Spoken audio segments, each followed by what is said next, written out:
আসসালামু আলাইকুম গাইস। তো আব্বা ভাই মার্কেট যাওয়াতে মা বললো চল আমার সাথে একটু গিয়ে দোকানটা খুলে দিবি। তাই রেডি হয়ে আমি চলে এলাম দোকানে। আর এখানে দোকানে খুলে সব মাল বার করে দিয়েছে আর মা এখানে সাইজ করে গুছিয়ে নিল। তারপর আব্বা আর ভাই এখানে মার্কেট থেকে চলে এলো আর আমার আব্বা এখানে খুব টায়ার্ড। এই মানুষটা হচ্ছে আমার যত মোটিভেশনের কারণ, মানে এই মানুষটার জন্য যত বলবো ততই কম।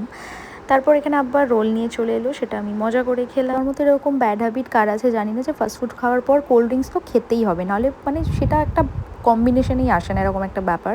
আর এখানে ভাইয়ের আমি ডিল করছিলাম কে আগে খাবে, বাট আমি বড়, আমি আগে খাবো আর আমি যেটা বলবো সেটাই ওকে শুনতে হবে। তো আমার এই রিয়াকশানটা দেখে ভীষণ হাসতে পারছিল না, যেহেতু ক্যামেরা অন ছিল।